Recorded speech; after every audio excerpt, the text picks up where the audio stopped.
Good day and welcome back to Everything Mathematics. And I was looking at all the videos that I would have done for this week so far, and I saying, oh my goodness, if people don't like mathematics like me, they will think that I didn't do maths at all this week. Because so far we did no numbers, we did no computation, we did no operation, and it's like only talking, talking, talking, talking. But yes, that is what maths entails too. We can't just operate, we have to understand. So even in today's video, I realized that it's another concept video because here we'll be looking at the concept of area and perimeter of a triangle. So until tomorrow, God's willing, the first one for the week on Friday, imagine that, we'll be doing some actual arithmetics. And that's okay. I trust that I'm doing a good job at laying the foundation. Anyway, so let's go. Today we're going to look at area and perimeter of a triangle. And our objectives are these. First of all, we want to look at the concept of the perimeter. Then we want to look at the concept of calculating areas. And then we want to look at ways to calculate areas and triangles. And when I look at all these concepts here, I always remember again, as I said earlier in the week, that of a plane shape. Sometimes when you ask students what is a plane shape, they give you an example of a plane shape. And guess what? I have the same experience with students when I ask them about the area. Sometimes I ask students, what is the area of a square? And all of them would say length times width, length times width, rectangle, length times width. What's the area of a triangle? Half base by height, half base by height. But that's not the area. That is not the area. That is how to get the area. So what is really the area? We're going to look at that in this video. So let's go. First of all, let's look at the perimeter. The perimeter of any given shape is basically the distance around the shape. That is what the perimeter is. So the perimeter is not when you're telling me a plus b plus c, let's say, or you add in 5 plus 4 plus 9. That is how you calculate it. But what it really is the distance around the shape. So let's take a note. We have to understand that in a specific case of a circle, and that is something that we know, but I guess sometimes we don't make that marriage, we don't make that connection or relationship. In a specific case of a circle, the perimeter is called the circumference. So when we say the circumference, we're talking about the perimeter. And when we say perimeter, we're talking about the circumference. It's just that in a circle, the perimeter has a special name, and that is called circumference. Good? And of course, it also affects the calculation to some extent. It's not as simply as just adding around, because remember, it's a series of connected dots equidistant from the center. So it's not a side we could add. And that is why in most shape we calculate the perimeter by adding the sides of the shape. But for the circle, there's a special formula that we use to calculate the circumference. I could tell you no, it doesn't matter, but in time to come you will hear it, you definitely will hear it again. So when you calculate the circumference of a circle, the formula that you use is 2 pi r. And believe me, it will take a while before we reach there or before you need to know that. But in case you really wanted it to know only, that's the formula for the circumference, or as I say, the perimeter. It's synonymous. Good. And here I have various illustrations and I use different color codes so that we can see. This all is demonstrating the perimeter. And I use odd shapes because you need to understand it's not only squares and rectangles and triangles we could find the perimeter of. We could find the perimeter of anything. So for example, in this rectangle here, the perimeter would be the distance around the shape. So that will be the perimeter. Yeah, just like that. The distance around the shape. In this shape that I have here, whatever the name is, the distance around. So I'm supposed to add here, add here, add here, and I come back. Endpoint. The pentagon here, the distance around. I add up here, I add here, I add here, I add here. Circle, same thing. Perimeter, I go around the shape. But remember, for the perimeter here, we don't call it perimeter, we call it circumference. Circumference, I hope I spell that right. If not, hard up. And for this star shape here, which is still a plane shape, the perimeter would be, I'll still just have to go around. Of course, I have to get the dimensions, they have to give me the dimensions, but that is the perimeter.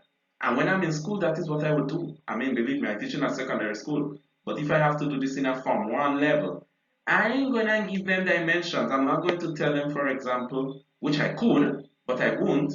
I wouldn't tell them, okay, here is 9 cm, and if here is 9 cm, here is 9 cm, and here is 4 cm, and if here is 4 cm, over here would be 4 cm. And then find the perimeter. I could, but I rather make them understand what is the perimeter.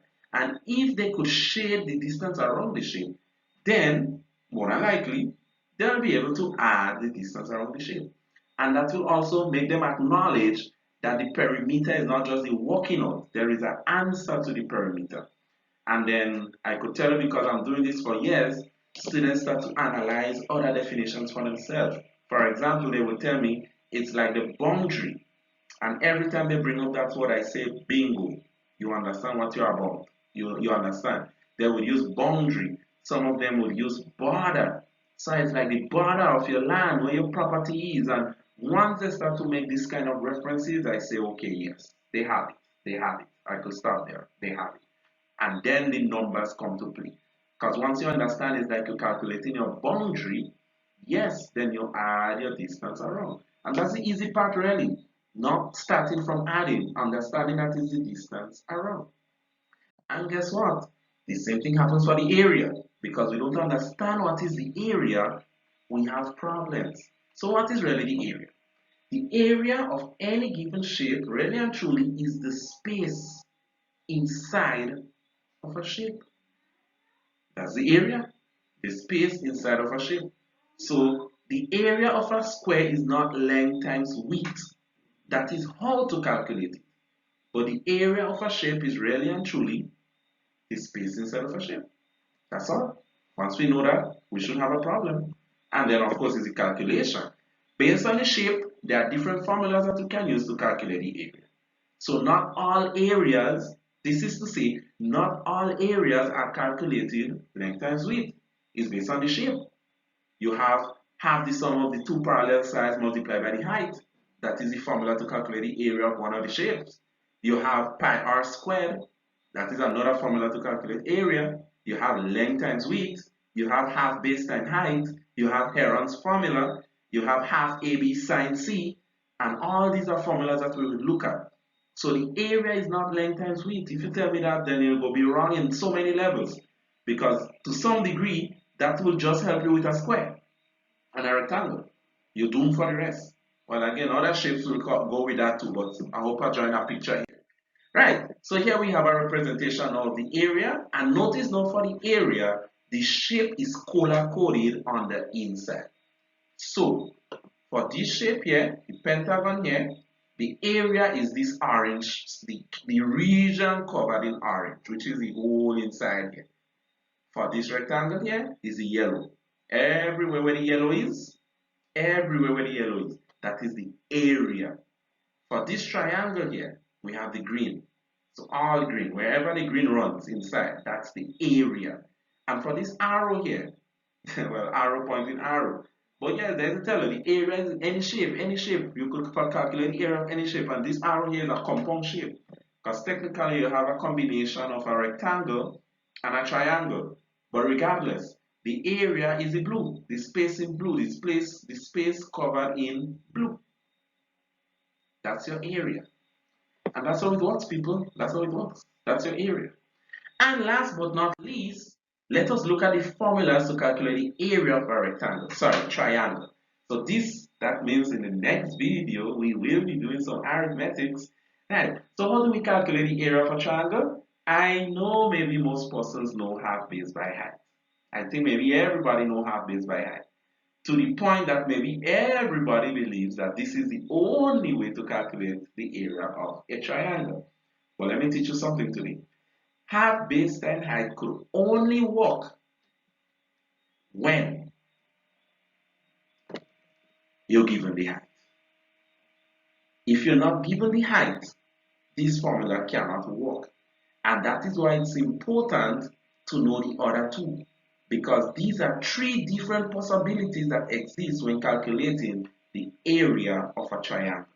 So yes, I do admit, commonly it's half base by height. Half of the base multiplied by the height. And of course, that will give us the area. And what did I say was the area again? the space covered inside of the shape. That's the area. So if we're given the height and we're given the base, so let's call this B and let's call this H. If we're given the height and the base, this formula here could work. But what if we're not given the height? We're not given the height. We're going to look at the other conditions, don't worry. So supposing we have A, B, C. If we're given A, B, C, if we're given three sides, but without the height, then guess what? Now Heron's formula could work. Yep. So Heron's formula would work if we have the length of three sides of a triangle. So imagine I give you a triangle. Sorry. Imagine I give you a triangle and I tell you that here is, allow me not to write the units for now, just to save that. So we know here is 6, we know here is 5, we know here is 4. No height. Remember, your height is supposed to be this distance here. Some persons just mix up these two sides as the height. There is no given height here. So the height here, we don't know. We don't know what is the height, but we know the three sides. So if given the three sides, then Heron's formula could come to play. Don't worry, we're going to go there. We're going to go there. I'll teach you Heron's formula hopefully by Monday, I think, because I think I know what I'm doing tomorrow already. Tomorrow should be half base by height. Good. And then the third condition or the third possibility now is if we get two sides and an included angle, then we could use half AB times sine C. So for example, if we have a case like this, so we have a triangle like this, and let us say we know that here is 6 and we know that here is 4, but they didn't give us here, but they gave us this angle here. So let me say this angle here is 60 degrees. If we have a scenario like this, then we could use this third formula here, half AB times sine C. So the AB will be A, so half AB, and sine is C, which in this case is 60 degrees. So, well, I don't want to go into trigonometry, but again, if we have to, we have to. Sine is one of the trigonometric ratio, but we're going to address that later on into geometry. All that falls under geometry. Trigonometry is also one of my favorite areas too. But yes, so once we understand these three concepts, we could find the area of any given triangle. So at this level, I'm telling you in advance, don't get comfortable with half base by height. You need to know all three. And how do you know which one to use? You just need to know the conditions for each one. So for the first one, we have to be given the height. You must be given the height, and of course, you must be given a base. Heron's formula, you must be given three sides. Once they give you three sides and they ask you to calculate the area, you know that is Heron's formula. And for the one with sine, they must give you two sides and an included angle. So the angle must be between the two sides. Once they give you that, or once you could find that, then you know that you could use that third formula. Good. So that again brings us to the end of today. You know the routine. Do what you do best. Enjoy the rest of your day. Subscribe if you haven't as yet. Enjoy.